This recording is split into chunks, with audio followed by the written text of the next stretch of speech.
Hello student, कैसे हैं आप सभी। मैं हूं आपका friend and guide Krishna Tripathi. Student, हम लोगों ने क्लास 10th टर्म 1 की फिजिक्स में सीरीज स्टार्ट करी थी, जिसमें हम लोगों ने लाइट चैप्टर को बहुत ही बेसिक तरीके से जीरो टू हीरो टाइप से हमने उसको खत्म किया था। अब जो हमारा सेकंड चैप्टर हमारे टर्म 1 में आ रहा है according to CBSE, that is colourful world. Human eyes का पार्ट हटा हुआ है, तो उसमें हम लोगों ने ऑलमोस्ट 3 सेशन कर रखे हुए हैं, जो कि मिनिमम 25 टू 35 मिनट के हैं। अगर आप में से अभी तक किन्हीं बच्चों ने किसी भी कारणवश उन सेशंस को मिस कर दिया है, तो आप उनको जरूर से जरूर देखें, क्योंकि बहुत ही बेसिक से हम लोगों ने स्टार्ट किया है।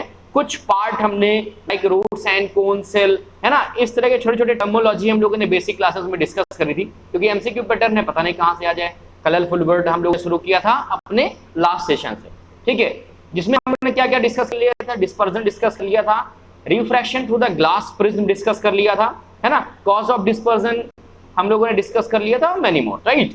तो जो रेस्ट ऑफ पार्ट है आज हम उसको डिस्कस करेंगे, और आज जो मेरा टारगेट है वो है कि मैं इस चैप्टर को फिनिश करूं और आपको इस चैप्टर से लगभग 20 क्वेश्चंस में करा दूं, ठीक है, इसी सेशन में।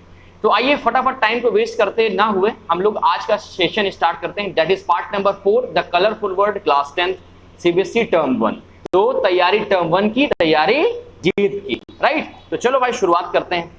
तो देखो यार ऐसा है कि ये जो टॉपिक है ये थोड़ा सा रीडिंग वाले टॉपिक है, तो इस वजह से मैंने बोर्ड का यूज इसमें नहीं किया हुआ है। बाय द वे, जो मैंने यूज किया है पैटर्न, तो इससे आपको 100% समझ में आएगा और आपको थोड़ा सा हेल्प मिलेगा, ठीक है। और कमेंट करके जरूर बताइएगा कि अगली क्लासेस आप कैसे चाहते हैं, बोर्ड में चाहते हैं, जैसे ये क्लास चल रही है वैसी क्लास चाहते हैं, ठीक है। तो आइए शुरू करते हैं विदाउट वेस्टिंग योर टाइम। तो देखो यार, सबसे पहला जो टॉपिक हमारे पास बचा था वो क्या बचा था, हमारे पास बचा था दैट इज रेनबो, ठीक है। तो क्या होता है रेनबो भाई, एवरीवन नोज, बहुत ही ब्यूटीफुल क्रिएचर है एटमॉस्फेयर का भाई। इसी में किसी आदमी का हाथ पैर तो लगा नहीं है, ठीक है, नेचुरल क्रिएशन है। और अगर किसी आदमी का हाथ पैर लगा होता तो फिर वो सही हो जाता ना, पार्टीशन हो जाता कि ये मेरा रेनबो है, तुम्हारा रेनबो है ना। तो चलो ऐसा कुछ नहीं। तो बहुत ही देखो क्या लिखा हुआ है, the rainbow is the most beautiful illustration of the dispersion of white light. Dispersion क्या पढ़ा था, splitting of white light into their components several colors, right। ये तो हम लोगों ने पढ़ा था। और ये भी पढ़ा था हम लोगों ने कि वो अपनी वेवलेंथ के अकॉर्डिंग बेंट होते हैं, वेवलेंथ के अकॉर्डिंग वो क्या करते हैं, 7 टाइप्स में डिवाइड हो जाते हैं, और उनका एंगल भी अलग अलग होता है। फ्रीक्वेंसीज की हम लोगों ने बात की थी, है ना। मैंने एक आपको ट्रिक भी बताई थी कि कैसे हमको तैयार करना है वेवलेंथ के अकॉर्डिंग और फ्रीक्वेंसी के अकॉर्डिंग, ठीक है। तो डिस्पर्जन फिनोमेना का एक बहुत ही प्यारा सा ये एग्जांपल है रेनबो। और कभी आप लोगों ने गौर किया होगा, जरा देखो क्या लिखा है, after a shower some tiny rain drop remaining the suspended in the atmosphere, when sunlight falls, these drop dispersion of light take place, undergo the refraction because teeny water droplet act like small prism।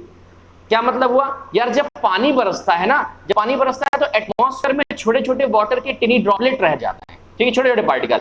अच्छा, कभी आपने गौर किया हो, suppose that आप टहलने जाते हो, ठीक है, तो टहलने गए तो पार्क में क्या देखते हैं कि छोटे छोटे ड्रॉपलेट रहती हैं किसके ऊपर, और जो वहां पर ग्रास वगैरह होती है ना, उसके ऊपर छोटे छोटे टीनी टीनी ड्रॉपलेट्स रहती है ना। कुछ वैसा ही, तो जब पानी बरसता है या थोड़ी बहुत शावर हो जाता है, लाइक बूंदाबांदी हम कह सकते हैं, तो उसके बाद एटमॉस्फेयर में छोटे टीनी टीनी पार्टिकल्स क्या रह जाते हैं, एटमॉस्फेयर में घूमते रहते हैं। थोड़ा सा बैकग्राउंड की वॉइस को इग्नोर करिएगा, समझने की कोशिश करिए। तो वो जो टिनी टिनी ड्रॉपलेट्स है ना, और उनमें जब सनलाइट निकलती है, जब उनमें सनलाइट निकलती है और पड़ती है, तो टिनी ड्रॉपलेट किसकी तरह बिहेव करते हैं, स्मॉल प्रिज्म की तरह, छोटे छोटे स्मॉल प्रिज्म की तरह बिहेव करती है, ठीक है। और जब स्मॉल प्रिज्म की तरह बिहेव करती है तो डिस्पर्जन का जो फिनोमेना वो क्या हो जाता है, इसमें पार्टिसिपेट करता है in the under of the refraction of light, right. और जैसे ही डिस्पर्जन होता है तो डिस्पर्जन का तो काम ही है एक व्हाइट लाइट को उसके 7 कंपोनेंट्स कलर में ब्रेक करना, है ना स्टूडेंट। जरा देखो एक फिगर आपको दिख रहा होगा बहुत प्यारा सा, देखो जरा समझो, समझने की कोशिश करो इस फिगर में। इस फिगर में आप देख रहे हैं कि ये सनलाइट है, ये यहां से सनलाइट आई हुई है, एक रेड कलर और वायलेट कलर, इसमें दोनों का अलग अलग देखो दिया गया है, ठीक है। और देखो ये ड्रॉपलेट है, ये रेन ड्रॉप है जो पानी के बाद क्या है, बच जाती है एटमॉस्फेयर में। थोड़ा सा जूम करके लिया गया, होती तो बहुत छोटी छोटी है, लेकिन उसको अगर जूम कर दिया गया है तो ऐसा। तो सनलाइट आई, ठीक है, सनलाइट आई तो व्हाइट, लेकिन जैसे इसमें एंटर करती है तो देखो ये डिस्पर्स हो गई रेड कलर में और वायलेट कलर में, रेड कलर में और वायलेट कलर में हो गई। और जो यहाँ पर मान लो आप खड़े हैं, यहाँ पर कौन खड़ा हुआ है, यहाँ पर आप खड़े हैं, तो आपको क्या दिखने लगा, इंद्रधनुष दिखने लगा। ठीक है, गांव में पुराने लोग तो हाथ पैर जोड़ने लगते थे कि जय हो इंद्र भगवान की, राइट। तो this is a physical phenomena, ठीक है ना। चलो ठीक है, तो यहाँ पर आप खड़े हैं, आपने क्या देखा, आपने देखा रेनबो देख लिया।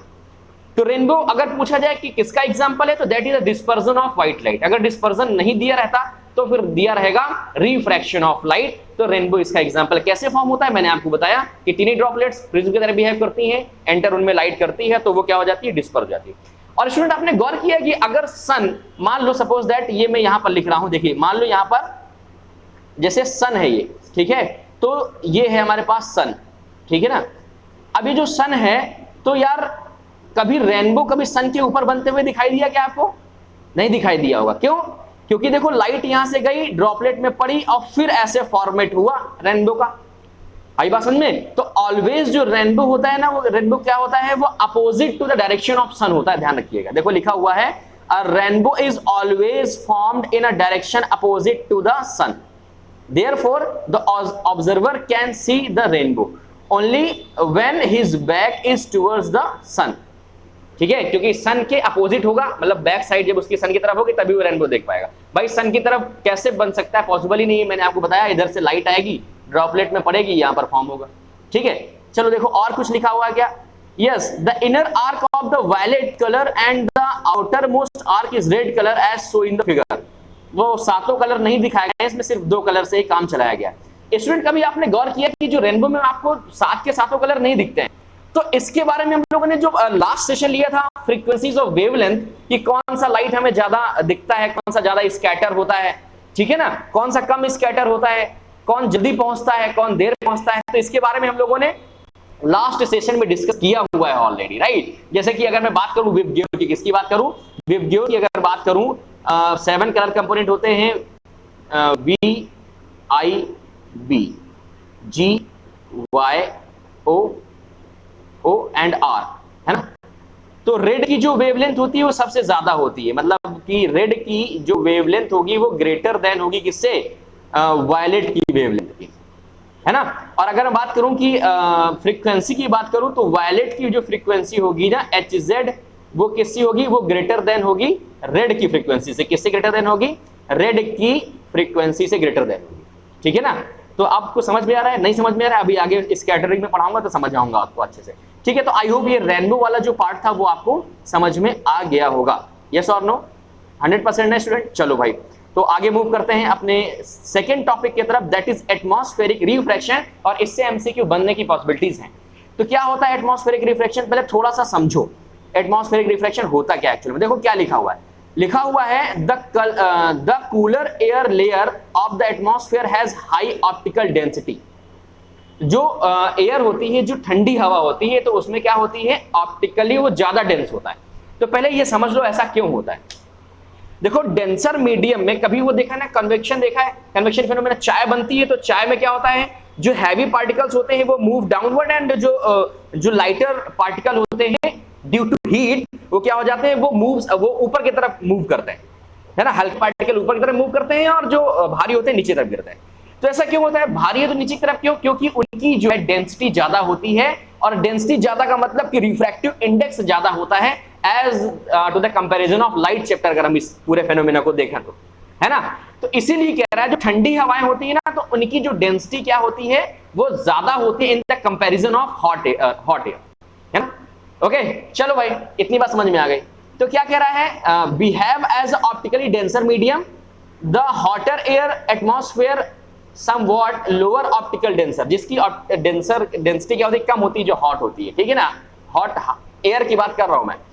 And behaves as optically rare medium, ठीक है। तो when light ray pass through the atmosphere undergo refraction while entering from one air layer to the another air layer, ठीक है। तो इस कौन सा हो जाता है इसमें, ये देखो रेयर से डेंसर में घुसती है। चलो और थोड़ा सा सवाल बात कर लेते हैं, चलो थोड़ी बात कर लेते हैं, मैं थोड़ा इसको इरेज कर देता हूं। चलो मैं इसको आपको जस्ट अ मिनट, देखो भाई, सपोज दैट कि हमारे पास ये है अर्थ, ये क्या है, ये अर्थ है, ठीक है, ये क्या है, अर्थ है, हमारी प्यारी सी हंसती हुई, ठीक है, ओके। तो अर्थ की जो आपने क्लास 7 में पढ़ा होगा कि अर्थ के चारों तरफ एटमॉस्फेयर है, और एटमॉस्फेयर की कई लेयर्स पढ़ी होंगी आप लोगों ने, पढ़ी है कि नहीं पढ़ी? एटमॉस्फेयर की बहुत सारी लेयर्स पढ़ी है, क्लास 7-6 में ज्योग्राफी में पढ़ाया जाता है आई थिंक, यस और नो? अगर मैं गलत नहीं हूं तो कमेंट करके बताइएगा। तो जो मैंने अभी रेंडमली 4 टाइप्स की लेयर्स हमने यहाँ पे दिखाई है। तो सपोज दैट हमारे पास जब लाइट इसमें एंटर करेगी, यार जब लाइट एंटर करेगी तो मैंने आपको बताया था ना कि हर मीडियम में जो लाइट होती है ना उसकी स्पीड अलग अलग होती है, सभी मीडियम्स में लाइट की स्पीड अलग अलग होती है।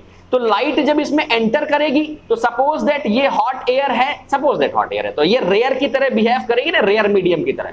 हाँ, अब मान लो यहां से फिर ये चल के लाइट आई, ये डेंसर मीडियम हो गया, तो डेंसर मीडियम क्या नॉर्मल की तरफ बेंट हो गई, फिर डेंसर से रेयर में आई तो फिर देखो अवे हो गई, फिर क्या हो गई, कुछ इस तरह से।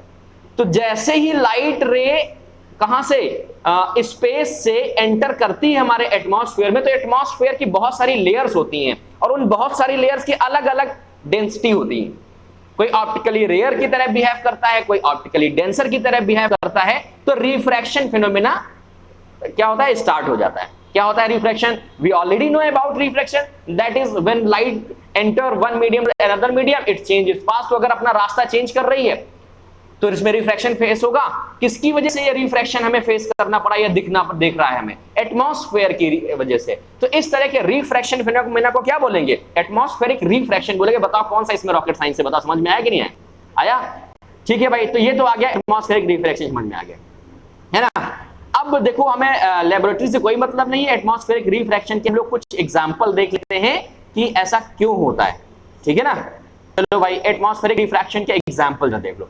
दिखाई दे रहा है कि नहीं दिखाई दे रहा? अगर नहीं दिखाई दे रहा तो बताइएगा, थोड़ा सा मैं और इसको बड़ा कर लेता हूं ना। ठीक है, आई होप कि अब दिख रहा होगा आपको। देखो पहला एग्जांपल क्या दिया हुआ है, पहला एग्जांपल दिया है ट्विंकलिंग ऑफ स्टार्स। पहला कौन सा दिया हुआ है? Twinkling of stars. क्या होता है भाई ट्विंकलिंग ऑफ स्टार्स, जरा समझते हैं, ठीक है, जरा समझो फिर से, जस्ट मिनट। ओके, मान लो मैं इसको इरेज कर देता हूं पहले। तो मान लो हमारे पास क्या है कि ये स्टार है, यहां पर क्या है, यहां पर ये स्टार है जो कि हमें खूब ब्राइट दिखता है। ये स्टार है, दिख नहीं रहा होगा स्टार अभी आपको, ठीक है। तो मैं चलो रेड कलर का बना देता हूं। ये स्टार्स हैं, ये स्टार्स हैं, ठीक है। और ये है अर्थ, ये है हमारी क्या, अर्थ है ये, ओके। ये है अर्थ, अर्थ, ओके। अब क्या हुआ कि स्टार्स तो बहुत दूर है ना, बहुत ज्यादा दूर है। अगर प्लैनेट से कंपैरिजन करें तो बहुत, मतलब आई थिंक लाखों लाइट ईयर दूर है, ठीक है। तो जब यहां से लाइट आई, ठीक है, तो जब लाइट आई भाई साहब, और जैसे ही हमारे एटमॉस्फेयर में एंटर करिए, एटमॉस्फेयर की तो 7 लेयर्स पढ़ के आए हम लोग, 6 to 7 लेयर्स, तभी 3 बना लेते हैं। एंटर करी तो मान लो ये पहले कहां से आ रही है, कहां से आ रही है, स्पेस से आ रही है, मतलब वैक्यूम से आ रही है, मतलब vacuum as a rare medium behave करेगा, तो उसके लिए तो डेंसर हुआ तो बेंट हुआ, दूसरा रेयर की तरह बिहेव करेगा कुछ बेंट हुआ, इस तरह से, है ना, ओके। और यहां से फिर मान लो अगर कोई और हमारे पास लेयर है तो फिर बेंट कुछ इस तरह से, है कि नहीं। तो वो जो स्टार कहां था, वो जो स्टार यहां पे था, इस पोजीशन में था, ठीक है, वो अब आपको कहां पर दिख रहा है, वो आपको दिख रहा है इस पोजीशन में। अगर देखें तो कुछ इस पोजीशन में आपको स्टार दिख रहा है यहां पर, बट एक्चुअल में कहां है वो, एक्चुअल में यहां पर है कि नहीं। तो ये जो ट्विंकलिंग ऑफ स्टार्स जरा समझना, ये तो हो गया एक्चुअल। अब देखो जरा ट्विंकलिंग ऑफ स्टार्स कैसा, लाइट एंटर करी, लाइट मान लो ये है हमारे पास लेयर है 1 2 3 समझते हैं, लाइट एंटर करी, बेंट हुई, अवे हुई, बेंट हुई। तो यार जब बार बार कोई चीज ऐसे ऐसे होगी, कुछ ऐसे ऐसे होगी, या बार बार कोई चीज अपना रास्ता चेंज करेगी, तो एक टाइम ऐसा आएगा कि वो हमें चीजें चमकती हुई दिखाई देंगी। कैसी दिखाई देगी? चमकती हुई दिखाई देंगी। अगर आपको अगर एक एक्सपेरिमेंट करना है तो एक बल्ब लो छोटा जो बैटरी से चलता है, और उस बल्ब को जलाओ, उसको बार थोड़ा सा ऐसे करो, टॉर्च लो, टॉर्च को आप ऐसे से करो तो आप क्या देखोगे कि टॉर्च चमकती हुई दिखाई दे रही है। अगर दूर से कोई टॉर्च को ऐसे ऐसे करेगा ना तो आपको लगेगा जैसे स्टार्स चमक रहा है, जैसे कुछ चमक रहा है सामने आपके आंखों में, वो क्या कर रहा है, ब्राइट दे रहा है ना। तो जब बार बार वो लाइट आई और अपना रास्ता चेंज करती चली गई, रास्ता चेंज करती चली गई, तो हमें जो ऑब्जर्वर है उसको वो चीज कैसी दिखाई दी, चमकती हुई दिखाई दी। एक्चुअल में जाके वहां पर किसी स्टार को कोई हिला नहीं रहा कि हिल जा भाई, चमक जा, है ना। जो हम लोग स्टाइलिश स्टार बनाते हैं ना, उसके साइड रेज निकाल देते हैं कि लो भैया चमक रहा है, ऐसे बढ़िया निकाल देते हैं ना, है ना। कुछ और लोग ऐसे कुछ बनाते हैं स्टार, मुझे तो नहीं बनता। तो ये जो स्टाइलिश बनाते हो तो एक्चुअल में ऐसा नहीं होता कि जाके कोई हिला रहा होता है कि चमक जाओ। ये इसी वजह से होता है कि लाइट रे एंटर करती है, तो बेंट होती अवे होती, बेंट होती अवे होती, जब बार बार कोई चीज अपना रास्ता चेंज करती तो हमें एक टाइम ऐसा था चमकती हुई दिखाई देती। ओके, तो atmospheric refraction is the phenomena in that's why that stars seems to be twinkle in the sky। इतनी बात समझ में आएगी नहीं? आई होप आपको समझ में आ रही होगी। एटमॉस्फेरिक रिफ्रैक्शन फिनोमेना का कुछ एक एग्जांपल हम लोग पढ़ रहे थे जो कि आपके लिए जानने के लिए बहुत जरूरी है, ठीक है। अब इसके बाद एक और चीज आपको इसके बारे में बता देता हूं, क्या कि भाई जो हमें स्टार्स दिखते हैं, हम लोगों ने अभी ऑलरेडी डिस्कस किया हुआ है कि जो स्टार्स हमें दिख रहा है, ये जो हमें स्टार दिख रहा है यहाँ पे, तो वो एक्चुअल में कहां पे दिख रहा है? अपने को यहां पर दिख रहा है, लेकिन क्या वो एक्चुअल में उस पोजीशन में है? सोचो, तो एक्चुअल में तो यार वो उस पोजीशन में नहीं है। मतलब कि जो हमें इमेज दिख रही है वो बहुत पुरानी दिख रही होती है। आई बात समझ में? क्यों? लाइट एक बार आई तो वो तो एटमॉस्फेयर में एंटर कर गई, आगे बढ़ती चली गई, तो ऑब्जर्वर में तो उसको देखा, लेकिन एक्चुअल में चूंकि पूरा यूनिवर्स मूव कर रहा है, तो क्या वो वहां पर स्टेबल रहा? क्या नहीं रहा ना, क्योंकि हमारा अर्थ तो मूव कर रहा है, इवन सन मूव कर रहा है, सभी मूव कर रहे है ना। तो वो जो इमेज स्टार दिखाई देती है बहुत पुरानी दिखाई देती है, ठीक है। अब क्या रीजन है सर कि जो सेवन होते हैं स्टार्स होते हैं वो एक साथ दिखते हैं, सप्तऋषि के नाम से जाना जाता है। तो एक टाइम पीरियड के बाद वो दिखते हैं ना, रोज तो दिखते हैं वो एक टाइम पीरियड के बाद, तब तक फिर से वापस हमारी जो अर्थ की पोजीशन है उसी पोजीशन पे आ जाती है। और सबसे तेज वो चमकता है ध्रुव तारा जिसे बोलते हैं हम लोग, क्योंकि वो सबसे ज्यादा नजदीक है, इस वजह से सबसे तेज चमकता है, ठीक है। चलो, तो ये तो बात हो गई हमारे पास थोड़े से स्टार के बारे में, और आप लोग भी स्टार हैं। चलो भाई, अब एक और क्वेश्चन, पहले बहुत आता था, अब नहीं आएगा क्योंकि एमसीक्यू पैटर्न है। चलो, कॉन्सेप्चुअल क्वेश्चन या केस बेस बना के दे सकता है इससे क्वेश्चन, तो ध्यान रखिएगा। ओके, तो अब चलो बात करते हैं कि ट्विंकल क्यों नहीं, स्टार्स क्यों ट्विंकल करते हैं, प्लेनेट क्यों ट्विंकल नहीं करते हैं। देखो, ऐसा है कि जो स्टार्स है ना वो बहुत दूर है यार। देखो, सिंपल सा आसान सा, देखो मैं आपको तरीका बता रहा हूं तैयार करने का, बहुत दूर है, बस ये तैयार करो। अगर पढ़ना है तो आप इसको पढ़ सकते हैं। The star situated very distance from the earth behaves approximately the point size source of light as per the path of light coming from the star behaving as a point goes to varying slightly with the atmosphere reflection। तो इतनी दूर से जब light आती है बहुत सारे उसको बीच में चीजें मिलती हैं, है ना, बहुत सारी चीजें मिलती हैं, तो वो रिफ्रैक्शन फिनोमेना उसमें क्या होता है, हमें क्या करता है कि प्लेस करता है। ओके, बट प्लेनेट की बात देखो, the planet are much closer to the earth, thus the extended source, so the planet may consider as the collection of the large number of point size source of light, although amount of light coming from the each point size source, ठीक है, flickers on the account of atmospheric refraction। क्या होता है, जब stars बहुत दूर है उनसे लाइट आ रही है तो बहुत एक तो इतनी दूर से एक तो जो कम बीम आती है तो ट्विंकल हुए दिखाई देती है, उसमें रिफ्रैक्शन पास कर जाता है। बट अगर हम प्लेनेट की बात करें तो प्लेनेट अर्थ से बहुत पास में है in the comparison of stars. अब इतना भी पास में नहीं कि हाथ ऊपर करोगे तो मिल जाएगा, है ना, in the comparison of star. और वैसे भी क्या सन की लाइट से चमकते हैं, है ना, तो चमकते हैं तो सन की लाइट जो उसमें पड़ती है या जो लाइट हमें दिखाई देती है वो बीम बड़ी बड़ी, मतलब कि ज्यादा लाइट हमें दिखाई देती है, ज्यादा बीम दिखाई देती है। तो क्या होता है कि उसमें रिफ्रैक्शन जो फिनोमेना होता है बहुत लाइटर होता है, बहुत हल्का होता है, तो इसलिए वो चमकते नहीं दिखाई देते। बड़ा सिंपल सा लॉजिक, क्वेश्चन आने वाला नहीं है इससे, किस बेस बन सकता है, ठीक है। चलो भाई अपने अगले टॉपिक की तरफ चलते हैं, बहुत ध्यान से पढ़िए क्योंकि अभी इसके न्यूमेरिकल्स होने वाले हैं, तो कैसे रहोगे। चलो अब स्कैटरिंग ऑफ लाइट बात कर लेते हैं। किसकी बात करेंगे अपन, scattering of light. So anyone guess क्या होता है स्कैटरिंग ऑफ लाइट, क्योंकि आई होप अभी तक, क्योंकि मैं आपको तो जीरो मान के पढ़ा रहा हूं कि आपको कुछ नहीं पता, ठीक है। एटमॉस्फेरिक रिफ्रैक्शन हम लोगों ने पढ़ लिया, अब हम लोग बात करते हैं थोड़ा सा स्कैटरिंग ऑफ लाइट। लेकिन स्कैटरिंग ऑफ लाइट के पहले यार एक टॉपिक मुझे लगता है मिस हो रहा है, कौन सा, yes, that is the blue colour of sky. नहीं अभी नहीं, टिंडल इफेक्ट, जस्ट वेट, एक मिनट का वेट करिए प्लीज। एक टॉपिक छूट रहा है, कौन सा छूट रहा है, ये छूट रहा है, देखो कौन सा टॉपिक है, जरा गौर से देखिए इसको। ये पोजीशन वाला मैं बता चुका हूं आपको, है ना। अब अपने को कौन सा देखना है, अपने को देखना है एडवांस सनलाइट डिले सनसेट। ऐसा होता है, जरा देखो समझो भाई, ऐसा क्यों होता है, पूरा फिगर नहीं आया क्या, आया तो है। देखो ये अर्थ है, ठीक है, यहां पर आप खड़े हो, ओके, तो सनराइज आपको दिखता है तो वो थोड़ा सा पहले दिख जाता है, क्यों, क्योंकि अर्थ हमारी घूम रही है, ये हमारा हॉरिजन है लाइन, ठीक है। तो मान लो अर्थ, सन यहां पर है अभी, ओके, अब सन जब यहां पर है तो इसका जो रेड कलर का वेवलेंथ होता है बहुत हाई होता है, तो ये एक इल्यूजन क्रिएट करता है हॉरिजन के दूसरी तरफ। तो जो यहाँ का ऑब्जर्वर खड़ा है तो उसको यहाँ पर ऑलरेडी सन दिखाई देने लगता है। क्यों? वो एक्चुअल में उसकी इमेज फॉर्म कर रहा होता है, वो अपनी डुप्लीकेट इमेज फॉर्म कर रहा होता है ड्यू टू रेड लाइट। क्योंकि जब मॉर्निंग होती है तो कैसा होता है, रेडिश कलर का होता है ना पूरा सन, तो रेड कलर सबसे पहले पहुंच गया ड्यू टू हाई वेवलेंथ, तो रेड कलर की एक इमेज फॉर्म कर देता है, एक इल्यूजन दिखाता है वो ऑब्जर्वर के लिए। ठीक है, और ये टोटल डिपेंड करता है कि सन हॉरिजन के कितना नजदीक या कितना दूर है। ठीक है, देखो ये लिखा हुआ, the sun is visible to us about 2 minute before the actual sunrise and about 2 minute after the actual sunset because of the atmospheric refraction. Atmospheric refraction की वजह से क्या है कि वहां पर उसकी जो लाइट आती है वो पहुंचने लगती है, इमेज फॉर्म कर लेता है। ठीक है ना, इमेज फॉर्म करेगा तो वो हमें क्या एक इल्यूजन टाइप का दिखेगा कि हाँ ये रेड कलर का है तो ये सन है, रेस कर रहा है।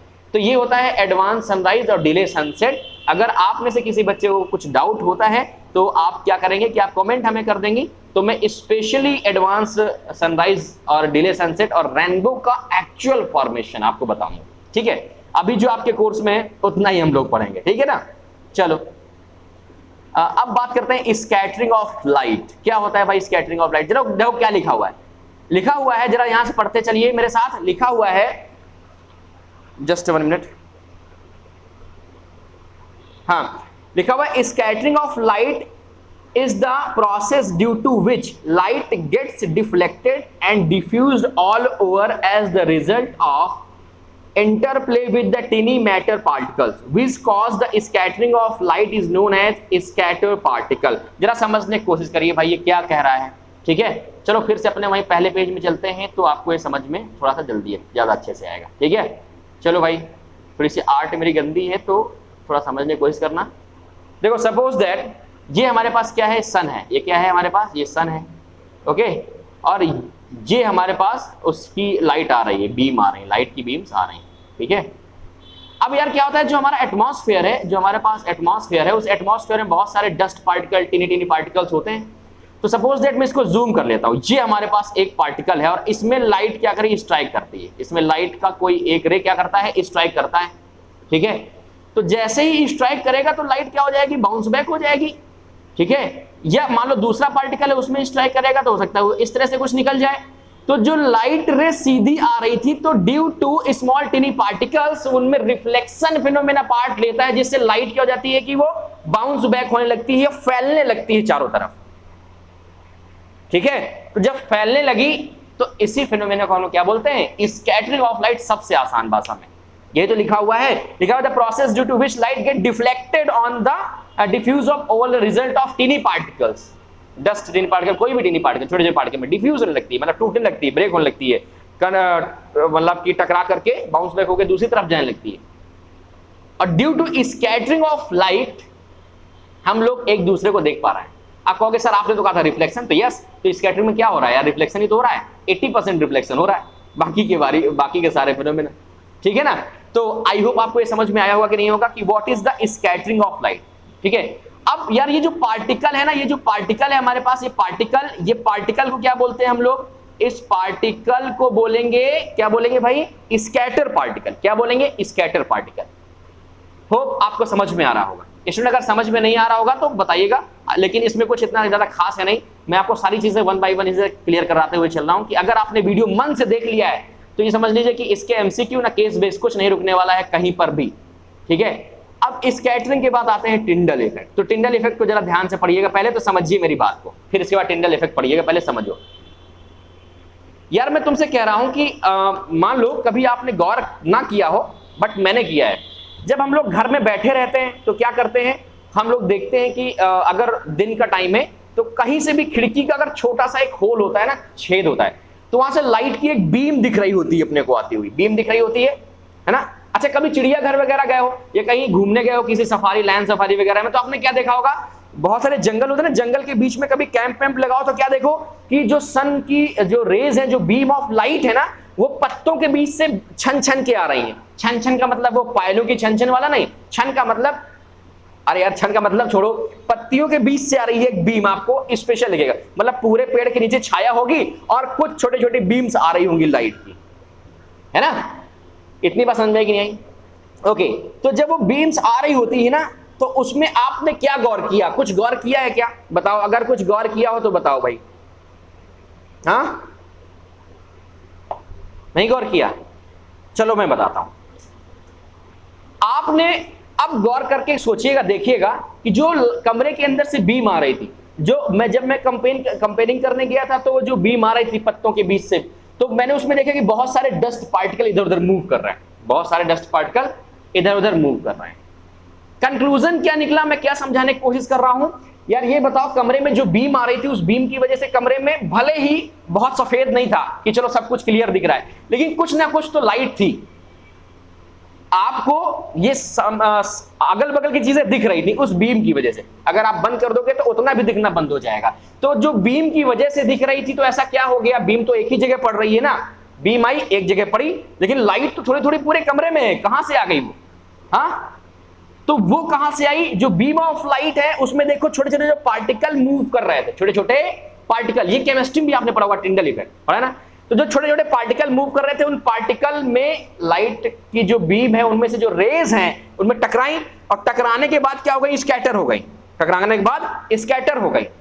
तो चूंकि यार वो एक सिंगल बीम है तो बहुत कम स्कैटर होगी, यार जो पार्टिकल्स हैं बहुत छोटे हैं, नॉर्मली बहुत ज्यादा टीनी पार्टिकल्स हैं, तो इस वजह से कमरे में थोड़ी बहुत लाइट हमें दिखाई देती है। और ये जो मोशन है, जिगजैग मोशन, इसको टिंडल मोशन, और इसी इफेक्ट को क्या बोलते हैं? टिंडल इफेक्ट बोलते हैं। स्टूडेंट जरा जरा पढ़ लो, देखो क्या लिखा हुआ है, देखो भाई पढ़ो जरा, ये तो समझ लिया आप लोगों ने, जरा पढ़ भी लो। लिखा हुआ है the phenomena of scattering of light by the suspended particle present in the medium through which the beam of light passing, and as a result of this path of light beam become visible.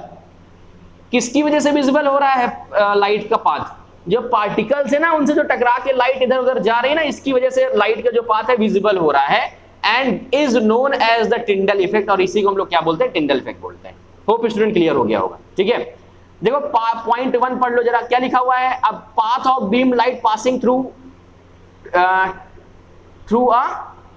True solution is not visual. आपने chemistry में एक example किया था, yes किया था नहीं किया था? केमिस्ट्री में क्या किया हम लोग? एक सॉल्यूशन लेते हैं, ठीक है, तो सॉल्यूशन अगर ट्रू सॉल्यूशन है तो वहां से अगर लाइट हम लोग एक टॉर्च लगाते हैं तो हमें वो विजिबल नहीं है। लेकिन अगर हम लोग होमोजीनियस या मिक्सचर एक सॉल्यूशन लेते हैं तो उसमें अगर हम टॉर्च जलाते हैं तो उसका बीम, जो उसका जो पार्ट है वो हमें विजिबल दिखाई देता है ना।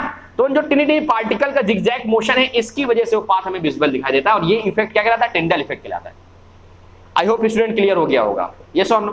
ठीक है, आगे बढ़ते हैं। The colour of scatter of light. यार एक रिलेशन में आपको बताने वाला हूं, अभी उसको डिक्टो वैसा ही लिख लेना जैसा कि इसमें दिया हुआ है, ठीक है। ओहो, एमसीक्यू कहां पहुंच गया अभी? तो देखो भाई आगे थोड़ा सा समझते हैं।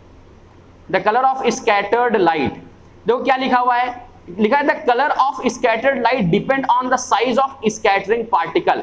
मतलब जो हमारे पास स्कैटर करने वाले पार्टिकल्स हैं उनके साइज पे डिपेंड करता है क्या, कि कौन सा कलर ज्यादा स्कैटर होगा, कौन सा कलर कम स्कैटर होगा। चलो थोड़ा सा इसके बारे में आगे पढ़ते हैं, क्योंकि अभी अपने को पता होना चाहिए स्कैटरिंग के बारे में। देखो blue colour of the sky, कौन सा कलर? स्कैटरिंग ऑफ कलर्स का एग्जांपल है blue colour of the sky. अगर पूछा जाए कि किसका एग्जांपल है तो आप क्या बताओगे? एटमॉस्फेरिक रिफ्रैक्शन या स्कैटरिंग ऑफ लाइट, जो ऑप्शन आपको दिखेगा, ठीक है, उसी में अपने को इसकी बात करनी है। जरा देखो लिखा हुआ है the air molecules and other fine particles of the atmosphere have the size smaller than the wavelength of visible light, ठीक है। Therefore these molecules and fine particles prominently scattered blue. Violet light is the shortest wavelength. Red orange colored light the longer wavelength is scattered least. क्या समझ में आया? समझ में क्या आया? समझ में आया कि अगर आपकी वेवलेंथ क्या है, वेवलेंथ अगर आपकी ज्यादा है तो आप स्कैटर नहीं होगे। स्कैटर मैं ए से लिख लेता हूं, स्कैटर आप कम होंगे। जिस लाइट की वेवलेंथ क्या है, ज्यादा है, तो वो स्कैटर क्या होगा? कम होगा। स्टूडेंट ध्यान रखना, पॉइंट की बात बता रहा हूं मैं आपको, टू द पॉइंट। मैं बेकार की चीजें नहीं आपको पढ़ाऊंगा ज्यादा, है ना। इसके बाद अगर आपकी वेवलेंथ क्या है, आपकी वेवलेंथ कम है तो आप स्कैटर क्या होंगे? ज्यादा होंगे। यार इसका एक रिलेशन होता है। क्या रिलेशन होता है? देखो मैं आपको बता देता हूं कि जो स्कैटर करने का जो इंटेंसिटी है, जो स्कैटर करने की कैपेसिटी है, वो इनवर्सली प्रोपोर्शनल होती है 1/4 वेवलेंथ का 4, वेवलेंथ टू द पावर 4। ये एक रिलेशन है। अगर आपको निकालना है कि कोई कोई लाइट रे कितना स्कैटर करेगा, ये दिख नहीं रहा होगा आपको, एक मिनट मैं आपको यहाँ पे करा देता हूँ, एक मिनट। ये वेवलेंथ वाला रिलेशन समझ में आया? इंपॉर्टेंट है, इंपॉर्टेंट लिख लो, इसको नोट कर लो, चाहे स्क्रीनशॉट ले लो, मैं जो आपको बता रहा हूँ इंपॉर्टेंट है, ठीक है ना। देखो जरा समझो,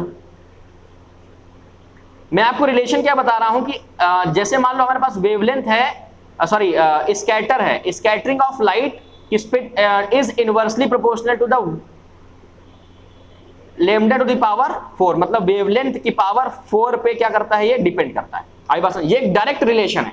अगर आपको जानना है कि कोई लाइट कितना स्कैटर करती है, तो आप इस फॉर्मूले की वजह से, S for scattering of light और लैम्डा इज वेवलेंथ, अगर आपको पता है कि रेड की वेवलेंथ कितनी है, तो आपको यह पता चल जाएगा कि वो रेड लाइट जो है कितना उस एटमॉस्फेयर में क्या करती है, स्कैटर करती है। किस फॉर्मूले से? इस फॉर्मूले से, है ना, कि भाई अगर अपने को पता है कि अगर वेवलेंथ कम होगी, भाई अगर मैं इस 4 को निग्लेक्ट करूं, थोड़ी देर के लिए निग्लेक्ट करूं, तो ये क्या लिखा हुआ है, scattering is inversely proportional to the wavelength, मतलब अगर स्कैटर आपको वेवलेंथ अगर आपकी कम होगी, वेवलेंथ क्या होगी, कम होगी, तो स्कैटर क्या होगे, ज्यादा होगे। इनवर्सली प्रोपोर्शनल का मतलब क्या होता है, ये तो होता है यार, बड़ा इंपॉर्टेंट चीज है, एमसीक्यू बनने की पॉसिबिलिटीज इससे रहती है, तो दैट्स व्हाई मैं ये पॉइंट आपसे डिस्कस कर रहा हूं, ठीक है ना।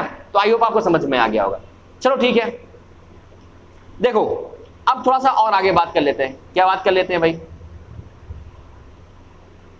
ओ जस्ट अ मिनट, कुछ देखो भाई, अब अगर बात करें, देखो पॉइंट नंबर 1 क्या लिखा हुआ, if one looks the sky from the spaceship the sky appears dark.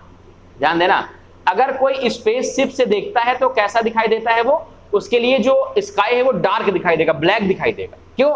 क्योंकि वहां पर एटमॉस्फेयर नहीं है यार, एटमॉस्फेयर नहीं है तो एटमॉस्फेरिक रिफ्रैक्शन नहीं होगा, एटमॉस्फेरिक रिफ्रैक्शन नहीं होगा तो स्कैटरिंग ऑफ व्हाइट लाइट नहीं होगी। दैट्स व्हाई अगर कोई शिप में बैठा हुआ है ना, तो वो अगर अपने चारों तरफ बाहर देखेगा तो कैसा दिखेगा, डार्क दिखेगा।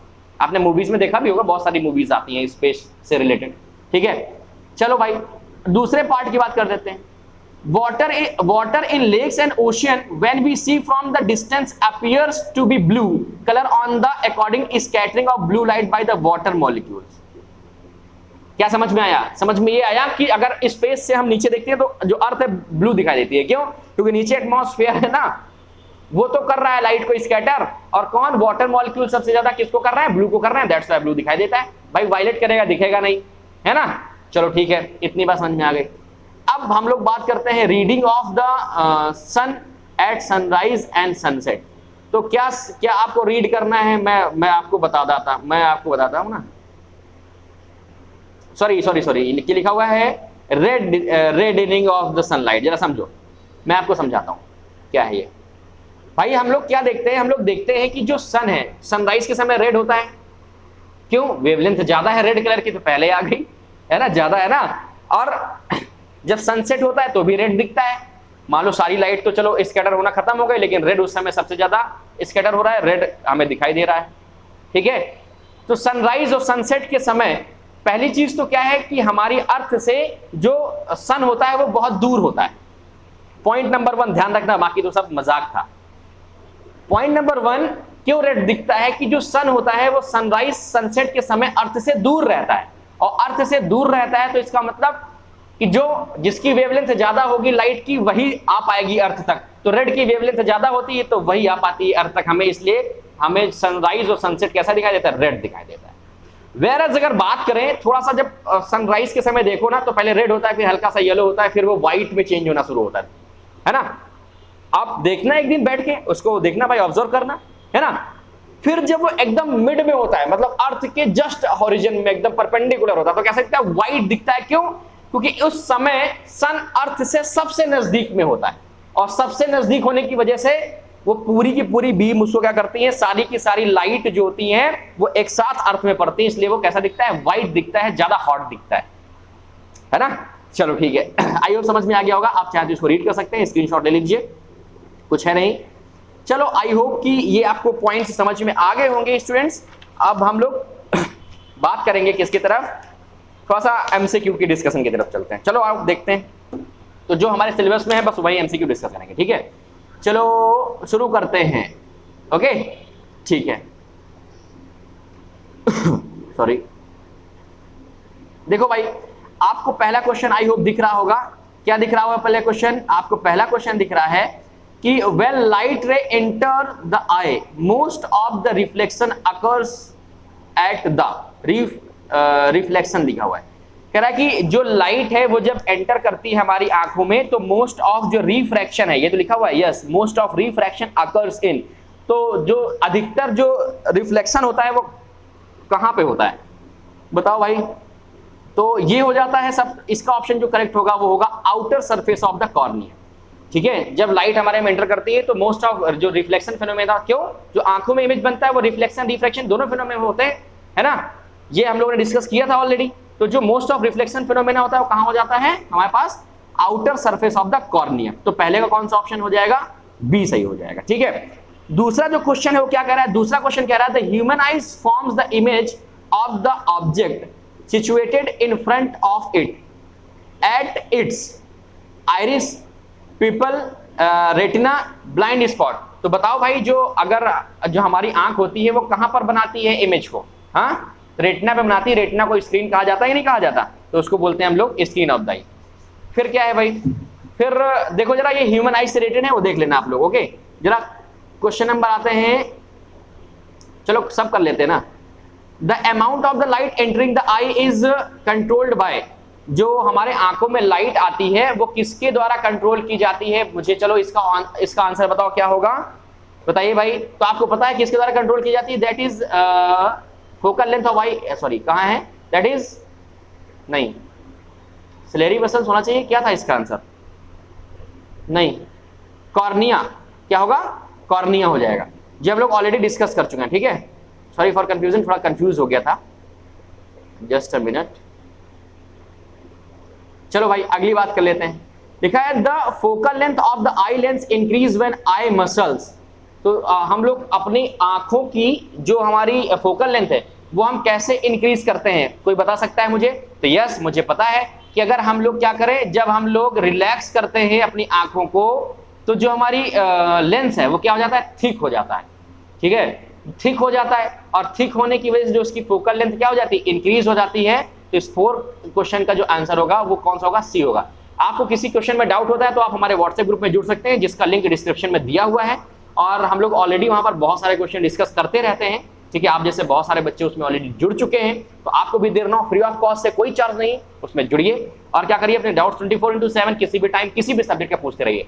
इसमें से कोई डाउट है स्क्रीनशॉट लीजिए, आप व्हाट्सएप ग्रुप में सेंड कीजिए, उसका आपको तुरंत सोल्यूशन मिलेगा। चलो क्वेश्चन नंबर 5 पे आते हैं भाई। क्वेश्चन नंबर 5 क्या कह रहा है? क्वेश्चन नंबर 5 कह रहा है the term power of accommodation of eye means is ability. जो टर्म है हमारे पास एक्मोडेशन, उसका मतलब क्या होता है? तो इसका मतलब होता है to adjust the focal length of the eye lens. Accommodation मतलब क्या? हमारी आई की ये एक्मोडेशन है, यह सुविधा है कि हम अपने लेंस को क्या कर सकते हैं, जो उसकी पावर है उसको कम ज्यादा कर सकते हैं। ठीक है, चलो अब बात करते हैं अगला क्वेश्चन क्या लिखा हुआ है। देखो क्वेश्चन नंबर 6 लिखा हुआ है, 6 लिखा हुआ है eight which of the following statement is correct. चलो क्वेश्चन नंबर 6 का आंसर बताओ क्या होगा। तो क्वेश्चन नंबर 6 कौन सा स्टेटमेंट है जो करेक्ट है? तो a person with myopia can see the distance object clearly, ये तो भाई गलत हो गया। लिखा हुआ है a person with hypermetropia can see the near by object clearly, ये भी गलत हो गया। A person with myopia can see near by object clearly, ये सही लग रहा है। ठीक है, चौथा पढ़ो a person hyper can not see the distance object, तो गलत हो गया। तो हमारे पास कौन सा ऑप्शन सही है? Yes, that is option number C. Question number 7 की बात आ जाते हैं भाई।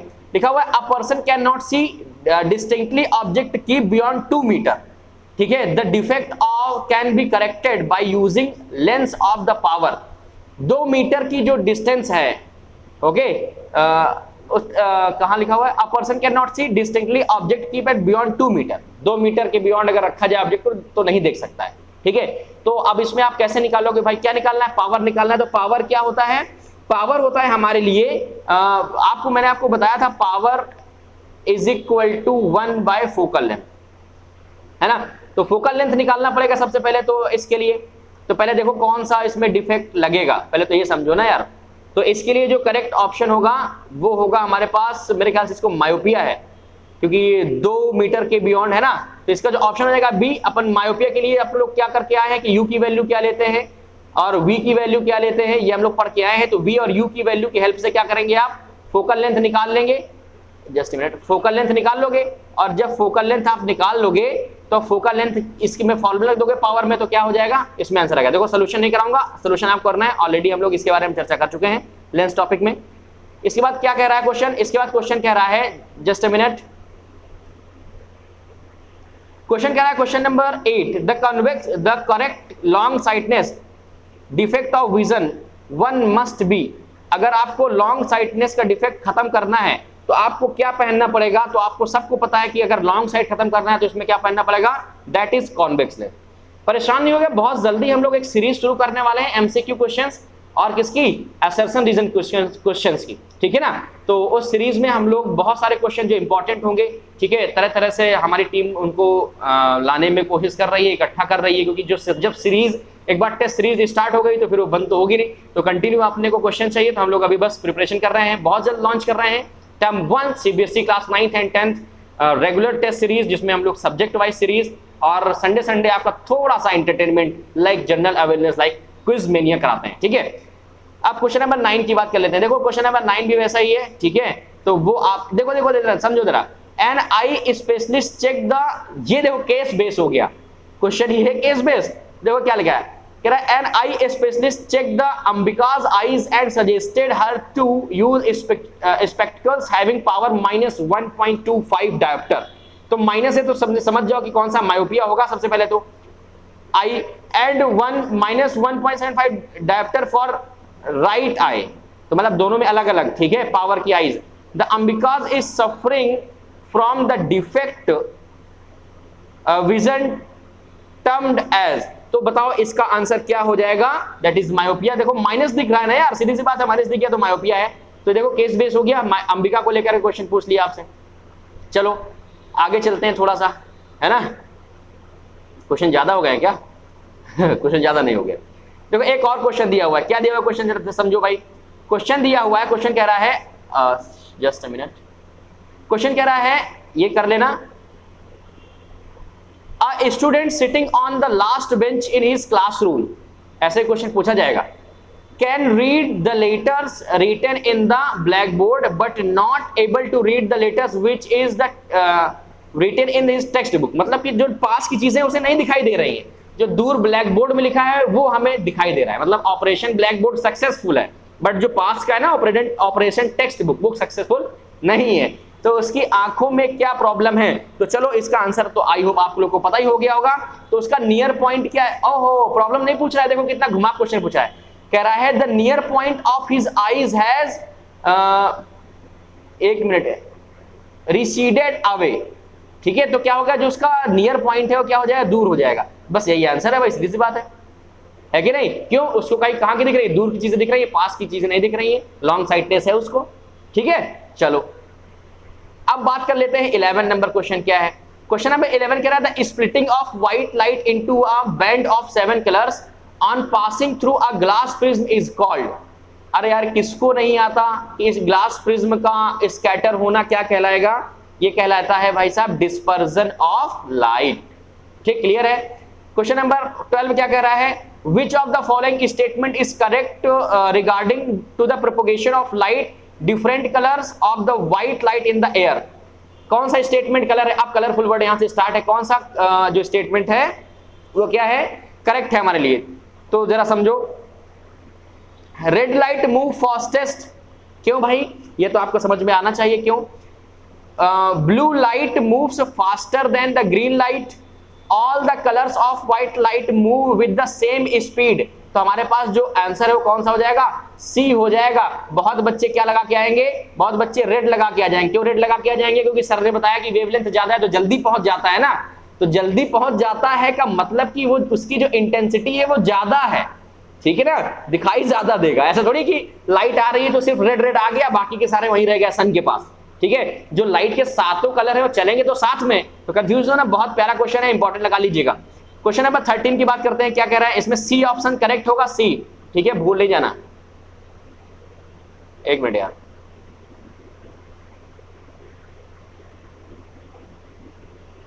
ओके क्या कर रहा हूं मैं, थोड़ा सा खिलवाड़ कर रहा था ना। चलो अगले क्वेश्चन पे बात कर लेते हैं जरा सा।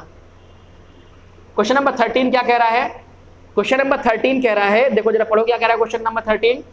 कह रहा है which of the following diagram represent the refraction of light through the prism correctly. तो ये तो नहीं कर रहा, ये भी नहीं कर रहा, ये तो मुझे वो कर रहा है पहली भुजा वाला एक्सपेरिमेंट, याद करो मैंने जो बताया था तुमको, है ना। लेकिन वो मैंने आपको बोला था कि उसको गोली मारो, जो दूसरा है वो समझो, रिकॉम्बिनेशन ऑफ प्रिज्म। खैर, तो हमारे लिए जो करेक्ट ऑप्शन है वो सबको पता है कि that is thicker portion, thicker portion, ठीक है। तो हमारे पास जो करेक्ट डायग्राम है वो कौन सा है, दैट इज बी। चलो आगे चलते हैं क्वेश्चन की तरफ। क्वेश्चन दिख रहा है कि नहीं दिख रहा पहला वाला, थोड़ा सा देखो नीचे मूव करते हैं। क्या लिखा है, देखा है which of the following phenomena of light are involve in the formation of rainbow. जब रेनबो बनता है ना तो उसमें कौन कौन सा फिनोमेना है जो इन्वॉल्व होता है, तो मैं आपको बता चुका हूं, that is refraction, dispersion and internal reflection. जब रेनबो फॉर्म होता है तो ये तीनों टाइप के जो फिनोमेना है इसमें फॉर्म करते हैं, इसमें भाग लेते हैं, पार्टिसिपेट करते हैं। आई होप आपको स्टूडेंट समझ में आ गया होगा। थोड़ा सेशन बड़ा हो गया, लेकिन ये बात समझ लीजिए कि सेशन बहुत ज्यादा इंपॉर्टेंट है आपके लिए। चलो आगे बात कर लेते हैं भाई। इसके बाद है twinkling of stars due to atmosphere. तो क्या होता है due to atmosphere, twinkling of stars किसकी वजह से होता है? चलो इसका आंसर तो बता दो फटाफट यार, इतना तो बता दो, इतना भी नहीं बता पा रहे हो यार। तो yes, refraction, atmospheric refraction of light by different layer of varying refractive index. तो इसका ऑप्शन कौन सा हो जाएगा? बी ऑप्शन हो जाएगा, करेक्ट हो जाएगा। आगे बात करते हैं, due to atmospheric refraction the time of sunrise sunset place appears to the increased by 2 minutes. सबको पता है ना कि 4 मिनट। जरा बताओ इसमें आंसर कैसा होगा? तो इसका आंसर 2 मिनट होगा? नहीं, इसका जो आंसर होगा 4 मिनट हो जाएगा। क्यों? 2 मिनट डिले, 2 मिनट बाद तक दिखता है। तो जो हमें पूरे दिन में कितना मिनट एक्सटेंशन मिल गया? 4 मिनट का मिल गया ना। 2 मिनट पहले आ जाता है, 2 मिनट बाद तक रुकता है, तो 4 मिनट हो जाएगा। बहुत बच्चे इसमें क्या लगा के आएंगे? 2 लगा के आए, जैसे मैंने 2 सबसे पहले देखते ही लगाया है ना। तो वैसे तो आप लोग भी हो ना, कोई अलग से थोड़ी आ गए हो किसी दूसरी दुनिया से। चलो भाई आगे बात करते हैं। At noon the sun appears white as. चलो क्यों? क्योंकि उसमें पहली चीज भैया क्या दिया हुआ है कि मैंने आपको बताया था कि जब सन होता है जो सेंटर में होता है, सबसे नजदीक होता है अर्थ के, सबसे नजदीक होता है, तो सारी लाइट अर्थ में आती है पूरी इकट्ठी बीम, स्कैटर नहीं हो पाती ज्यादा से ज्यादा। तो जब स्कैटर नहीं होगी तो देखो उसमें कोई ऑप्शन दिया है क्या? तो यस, क्वेश्चन नंबर 17 का ए दिया हुआ है, light is the least scattered. जितना दूर उतना ज्यादा स्कैटर्ड। चलो क्वेश्चन नंबर 18 की बात करते हैं। The bluish colour of the water is deep sea is due to the scattering of the light at absorption light in the sea the presence of the angle. नहीं, कौन सा हो जाएगा? ये हो जाएगा भाई स्कैटरिंग ऑफ लाइट। 18 नंबर का जो हमारे पास करेक्ट ऑप्शन है वो है सी। क्वेश्चन नंबर 19 क्या कह रहा है? 19 कह रहा है the astronaut lands his spacecraft on the moon surface and observe the sky. He will find the color of sky as dark दिखेगा भाई, क्योंकि कोई एटमॉस्फेयर नहीं है। तो जब एटमॉस्फेयर नहीं तो एटमॉस्फेरिक रिफ्रैक्शन नहीं, एटमॉस्फेरिक रिफ्रैक्शन नहीं तो और कुछ नहीं, ठीक है ना। चलो आगे बात करते हैं। आगे क्या है? देखो है which of the following diagram correctly show the colors produce the dispersion of light। तो देखो सीधी बात है, वायलेट से रेड चलता है, तो कौन सा ऑप्शन सही दिख रहा है मेरे को? तो मेरे को दिख रहा है डी, रेड सबसे ऊपर और वायलेट सबसे नीचे। आई थिंक आपको ये क्वेश्चन क्लियर हो गया होगा, यस और नो? तो ठीक है स्टूडेंट, आज के लिए इतना ही। मुझे कमेंट करके बताइएगा कि सेशन कैसा लगा, इंपॉर्टेंट था कि नहीं इंपॉर्टेंट था। मैंने आपको इसमें चैप्टर खत्म कराया, आपको 20 जो इंपॉर्टेंट एमसीक्यू है वो करा दिए है। अभी हम लोग सीरीज लेके आने वाले हैं, तो हम लोग 1 बाय 1 सारे चैप्टर के असर्शन, रीजन और एमसीक्यू डिस्कस करेंगे। तो आज के लिए इतना ही। और हाँ, कमेंट करना, शेयर करना और सब्सक्राइब करना बिल्कुल मत भूलिएगा, क्योंकि आप सबके सपोर्ट से ही हम लोग आपको एक अच्छा रिजल्ट, एक अच्छे भविष्य की तैयारी और तैयारी टर्म 1 की तैयारी जीत की ये सीरीज हम लोग आगे बढ़ा पाएंगे। ठीक है, तो आज के लिए इतना ही। हंसते रहिए और मुस्कुराते रहिए। Bye bye, tata, take care.